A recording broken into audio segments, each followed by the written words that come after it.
The Stranger. The ground rumbled as another airplane took off. A beam of light from a gap in the wall illuminated a line of dust shaken loose from the ceiling, drifting slowly through the air. Most of the takeoffs were smaller jet or prop planes, but occasionally there was a jumbo jet, like the one that had just taxied. Leigh brushed some dirt off the stack of luggage next to her and laid her head down.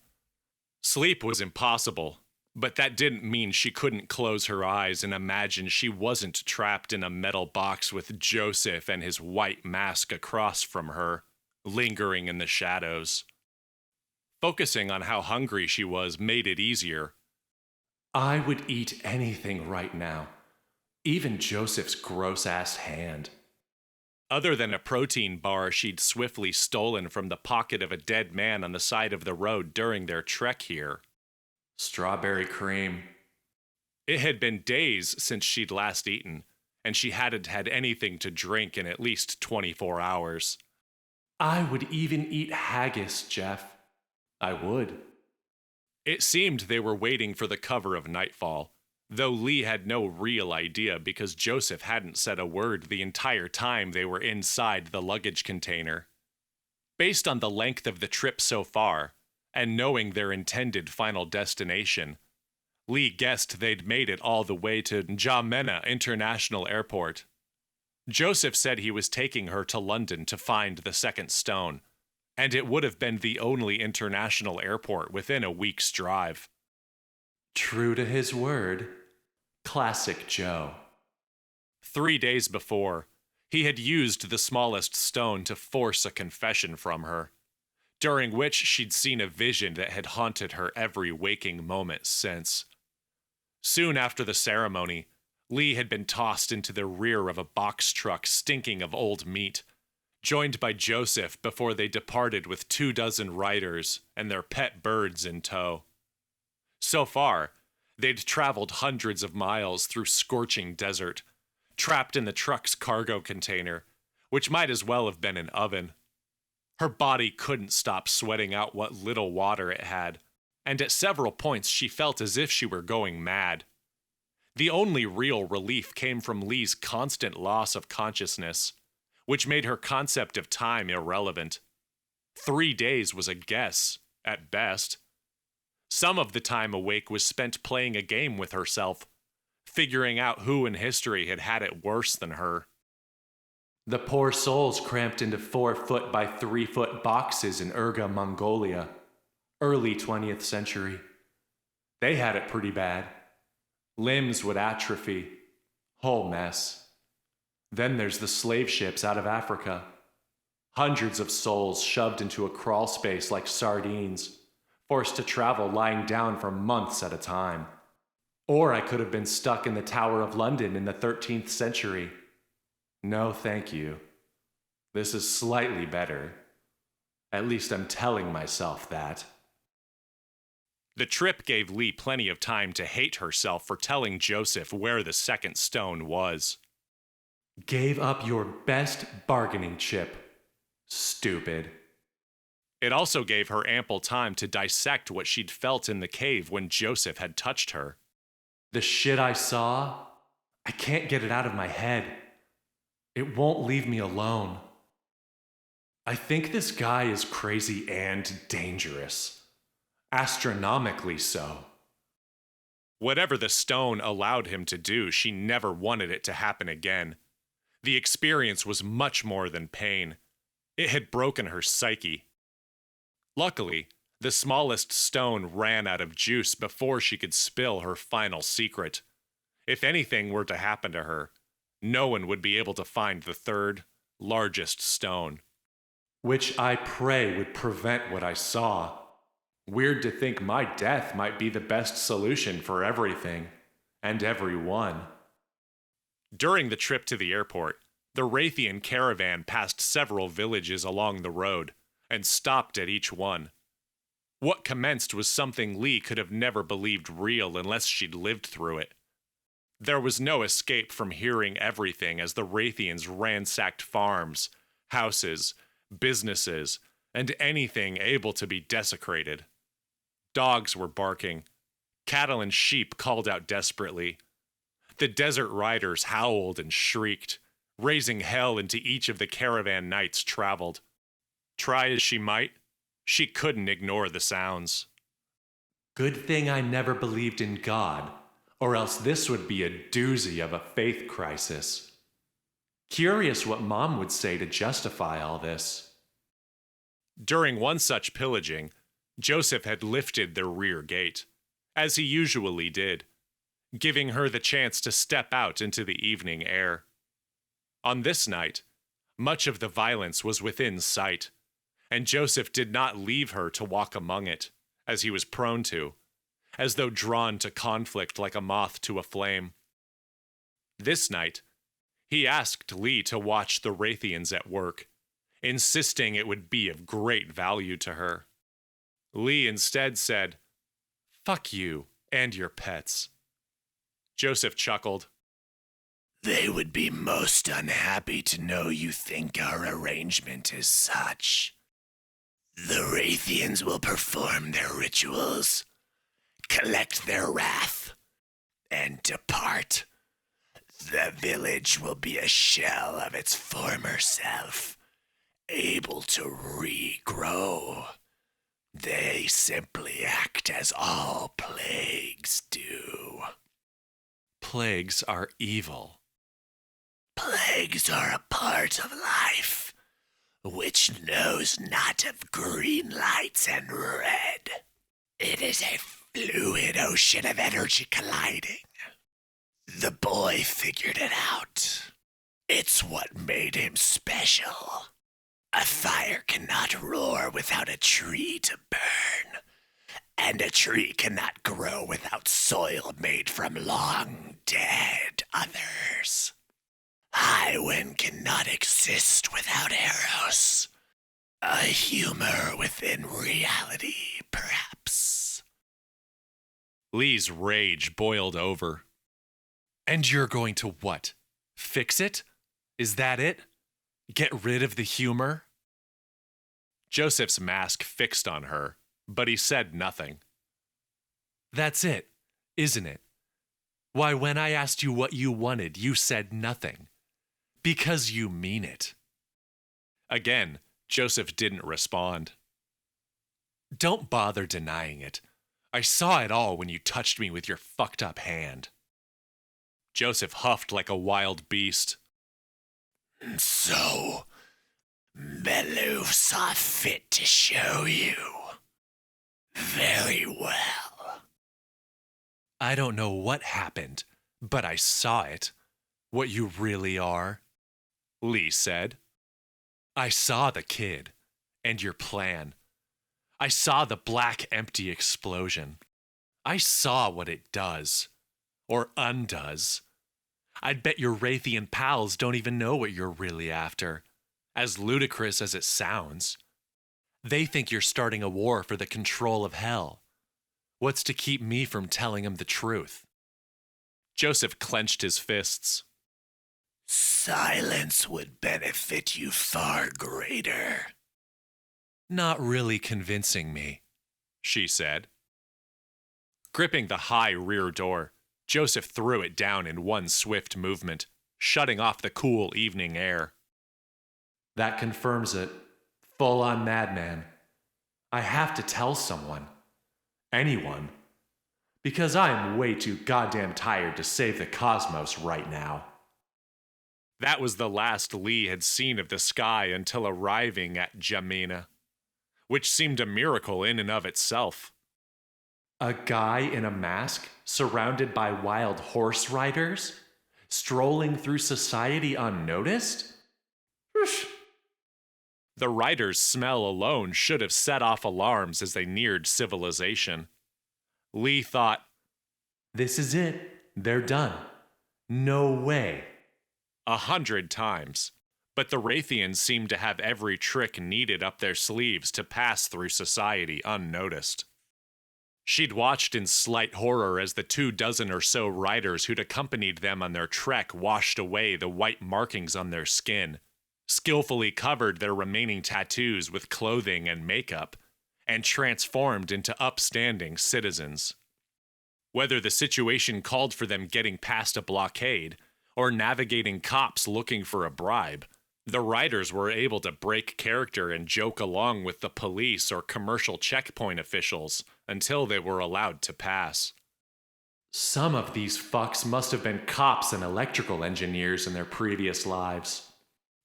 Together, the Wraithians accompanied Leigh and Joseph safe and sound through the largest city in Chad. When the caravan reached the airport, it split in two. Leigh's half, with Joseph and 6 Wraithians, broke for the tarmac. The riders accompanying them were an average-looking bunch. 3 women, 3 men. Makes me feel like I've got Secret Service protection. Except mine wants to kill me. They made it safely across the airport and took refuge in a container the size of 2 average hotel rooms that was intended to stow luggage before a flight. Here, they had been waiting. Presently, Leigh wondered if Joseph was asleep under his mask. He hadn't spoken in hours. Then, out of nowhere, he coughed and said, "The man. His name was Jeff." "You don't get to say his name," Leigh muttered without looking at him. "He was a warrior." "More so than you." "We have wondered what his thoughts were," Joseph said. "It is one of the few mysteries left. One's thoughts. Even to the Medolians, who may get a small glimpse if allowed, the human mind remains closed. Time and space are physical constructs that can be read as easily as words. Yet the mind. There are those who say the seeress can see the full breadth of our thoughts when we die. We are no seeress, though we sense the eve. As we said, we felt much grief from him when he dissolved, but also fervor and the violet of rapture. We believe he was in love with you." "I honestly don't care what you think." "We feel the wrath within you. You must have also loved this warrior, Jeff. Part of you wished to stay with him in the desert, did it not?" "No. Sometimes we have to do things we don't want to do." Joseph cleared his throat. "And other times we choose where our feet tread. Do not give out blame to others for your own actions. A body is a vessel. It moves only when commanded." "Yeah, but you also put me in this situation. I can't do anything about it. So you're full of shit." Leigh folded her arms and looked away.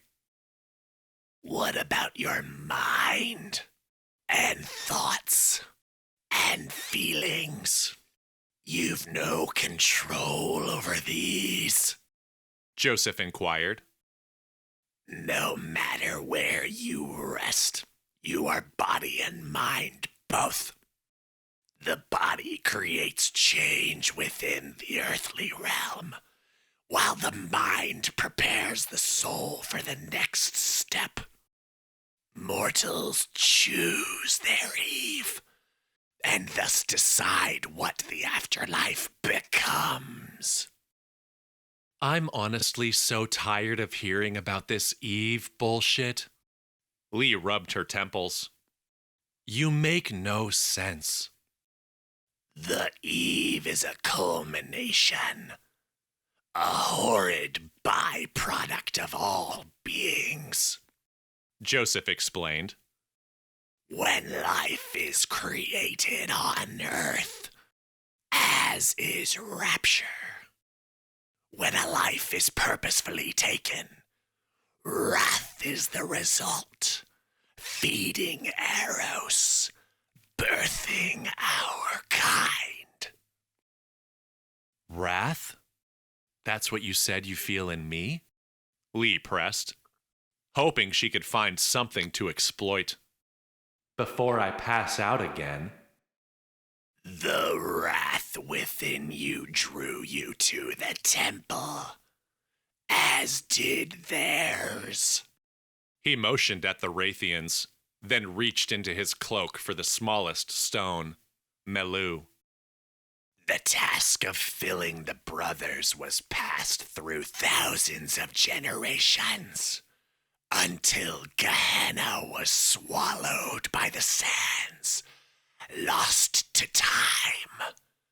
The Molochs were gone and forgotten, except by a few.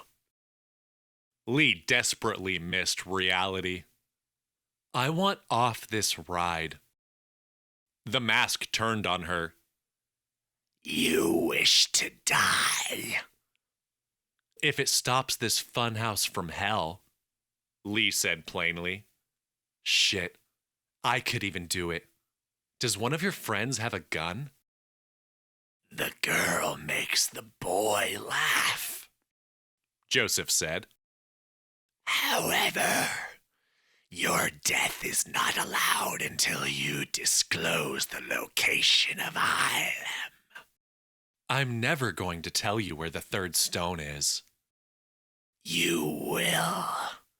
Once we have the second brother, we can access even more strength.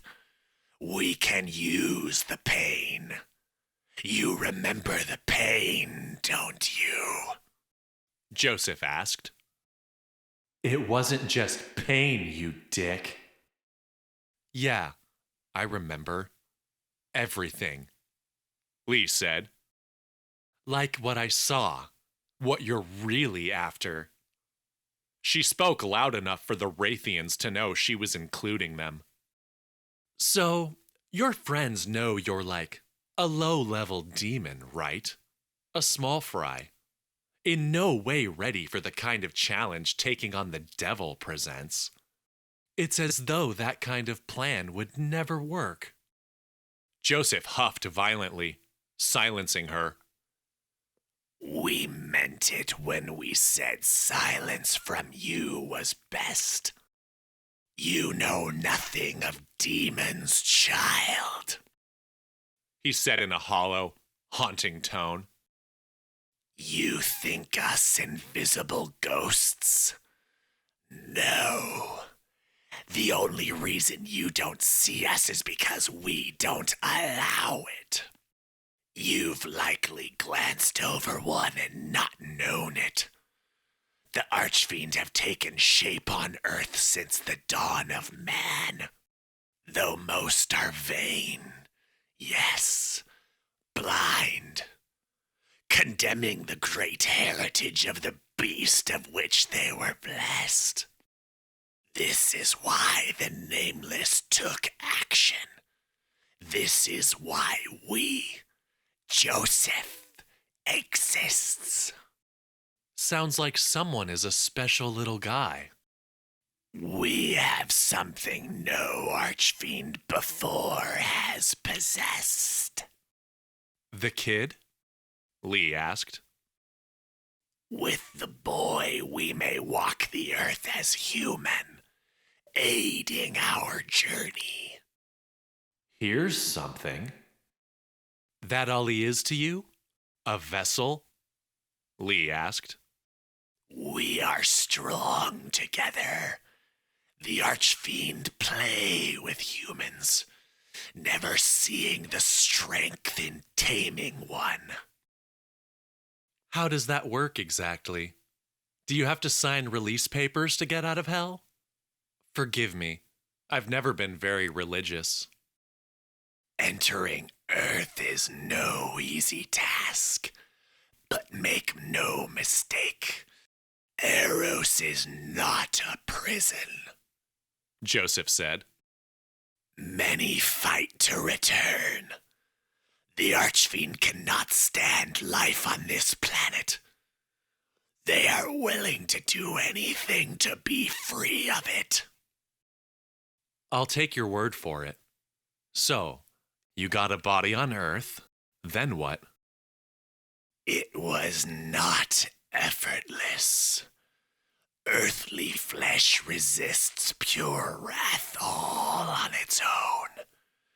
The boy has no control, but the body eased, felt the truth, and allowed the demon inside, opening its eyes, showing him things he never dreamed. True strength. Yeah, I saw how you murdered my friend really easily. The demon taught the boy to forget the body's limitations. We were the first to bring Eve into flesh. And why would you want to do that?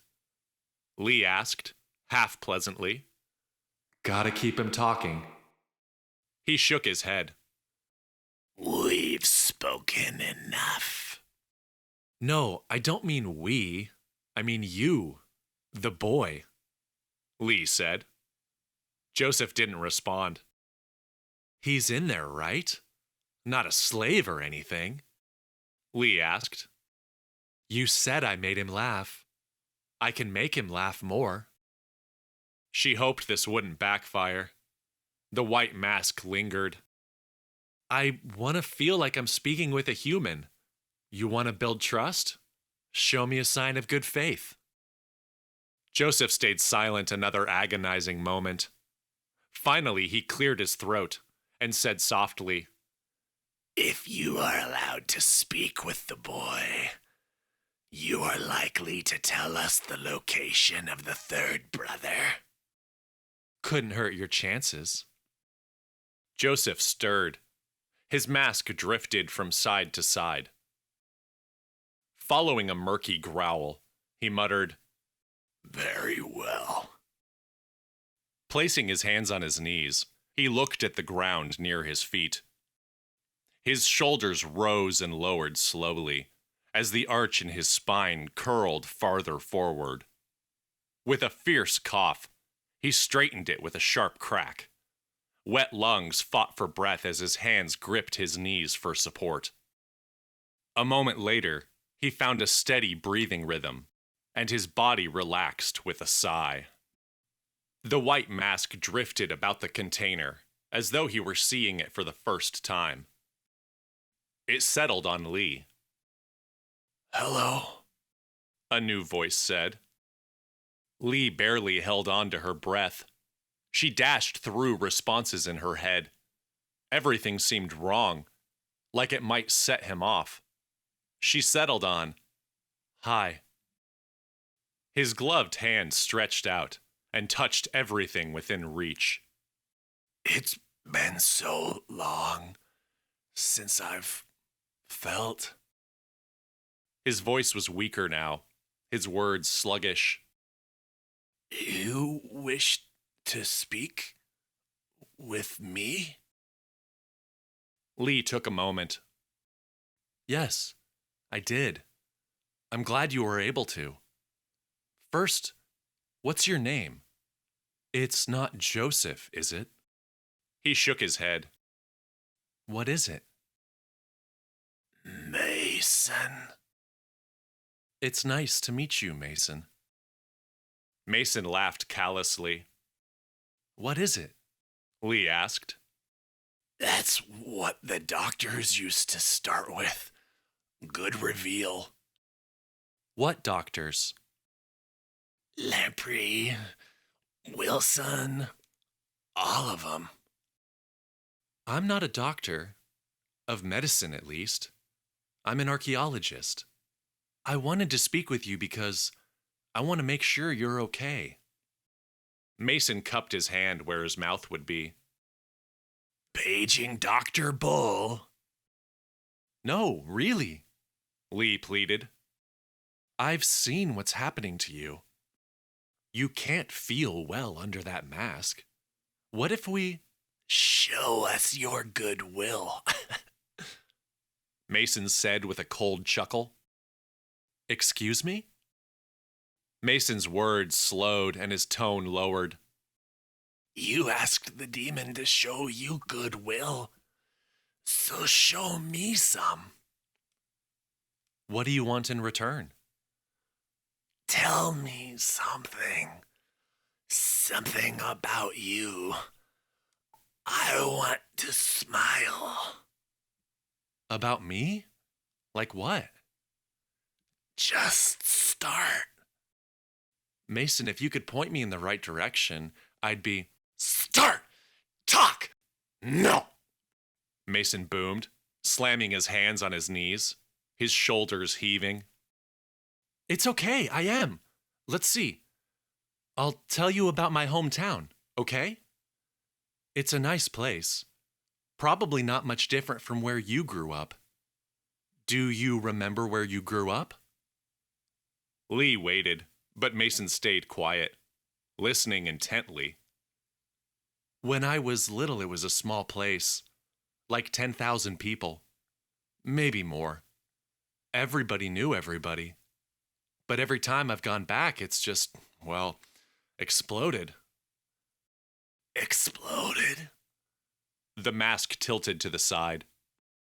What I mean is, there's a lot more people. It's growing. So much so, I hardly recognize it sometimes. Growth. Ugh. The Nameless hates it.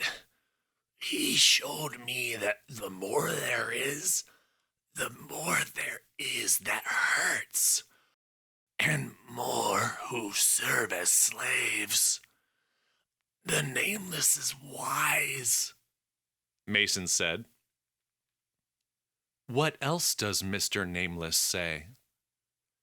He says you don't care for me and will try to trick us, and that you aren't as nice as you seem. Mason, sweetheart, I don't want to trick anyone. I want to go home. What about you? I am home. No, this is a box on a tarmac in Africa. You must have grown up somewhere. I was never anywhere for long, Mason said casually. Makes it easier to forget. I'm with you there. I've tried to forget everything about the old me. Really? Oh, yeah.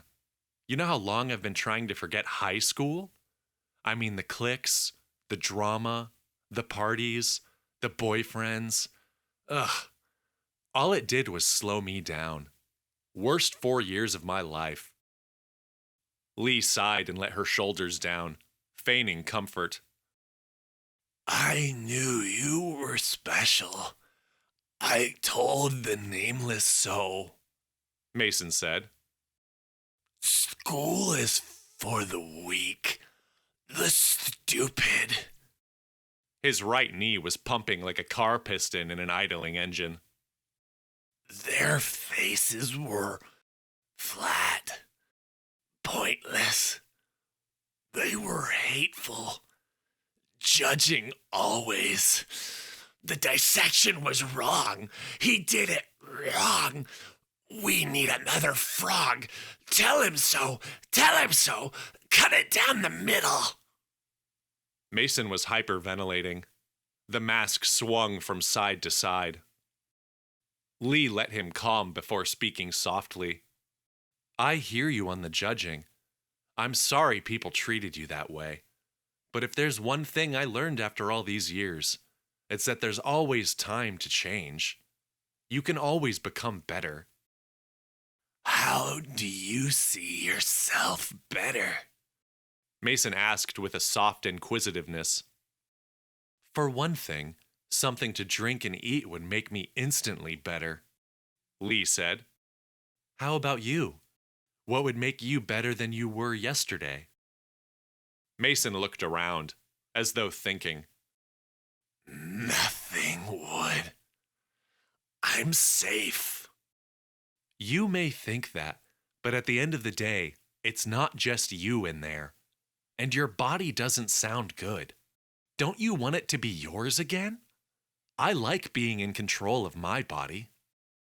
You can't turn me. The Nameless showed me. My flesh is power.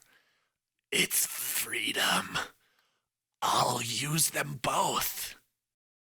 Did you invite it? The demon? Or did it find you? The mask tilted to the side. Does it matter? I just don't get it, Mason. You sound like a good kid. I want to know why you seem okay with this arrangement. Do you know you're hurting people? We do. I do. He said with a callous laugh. Leigh was stopped. She hadn't expected that. The demon's right. This kid is perfect. Tell me why you want to hurt people, she said. Because they're mean. You know they are. Not everyone. Come on, that's childish. Mason shook his head. Like my mom and dad. The stupid towns we lived in. The kids. They didn't get me. The doctors. The girls. They stared. Like I didn't belong. No one was... There was no one. Mason hung his head, starting to scratch the wrappings on his torso and legs. Leigh nodded, feeling like she could pass out from exhaustion at any second. I'm curious, do you know how old you are? I was 18 when the demon knocked. Now, I'm not sure. He stopped scratching to stare at his gloved hands. That's okay. Do you know where you are? Leigh asked. Yes, we're going to London, where you sent the second brother. And what's going to happen when we get there? Are people going to be hurt? If they get in our way. I still don't get it. Explain it to me. What do you get out of this? Power, Mason replied. How do you get power out of this? Leigh asked. You're not even in control of your own body. You have no idea. The Nameless has shown me things. You can't even... With the Brothers of Gehenna, we'll be more powerful than Lucifer. We'll ascend every throne in unearth. No, that's a lie he's telling the desert cult so they'll work with him. What do you mean?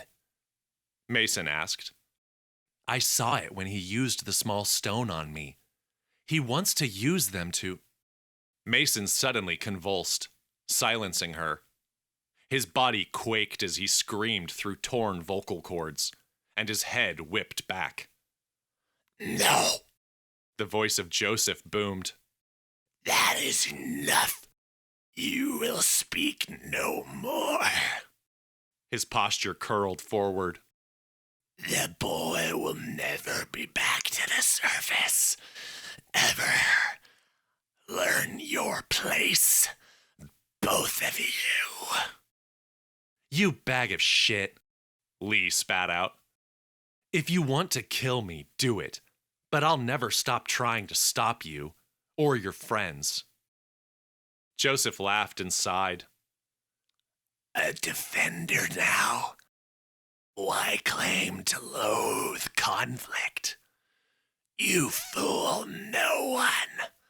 Not when we can sense what is within you. The desire to destroy. I don't destroy. Leigh said. I'm an explorer. You explore previous lives. You break walls, charters, barriers to find what others left behind. If that is not breaking and taking for one's own gain, what is? Joseph asked. Yes, your tint is that of wrath and dread. You, like all living things, like all life, commit evil to survive. You don't know anything about me. We'll see, child. There was a knock at the container door. Joseph rose as it opened, letting in moonlight. The rest of the Wraithians who had accompanied them on their trek were outside. One of the smaller men was now dressed in an airport worker's uniform. Leigh didn't want to know how he got it. When Joseph neared them, the Wraithian up front whispered something Leigh couldn't make out. He then signaled to the others in the container. Swiftly and silently, they moved out from their hiding spots and exited the cargo hold. Joseph stepped to Leigh and held out his hand, as though she might take it. It's time. She rose without touching him and moved to the front of the container and out of the door. Stepping into the evening air as another airplane took off, she was surrounded by Wraithians staring with dead eyes, having lost their civilian guises and returned to their desert cult chic. She glanced around the airport. There was no one else within sight. When the recent takeoff's rumble faded, the airport returned to quiet. Let's move, Joseph said, pushing to the front. Leigh was hurried along as the group stuck to the shadows. She couldn't help but stare at the tall lights over the airfield. Brilliant, white, and luminous, they were an odd comfort in a situation that was becoming worse and worse. If they actually reached London, what then? He's bound to find the stone. And what if Casey is still... No, don't think like that. She's not there. With any luck, she went home. They rounded an open aircraft hangar. A small 2-engine jet came into view. The Wraithians broke their silence and began shouting, charging with new vigor. The door of the plane opened, and a red-haired Wraithian woman leaned out. She took a glance around the airport before lowering the staircase for them. Every step closer to the plane made Leigh's gut churn and legs weaken.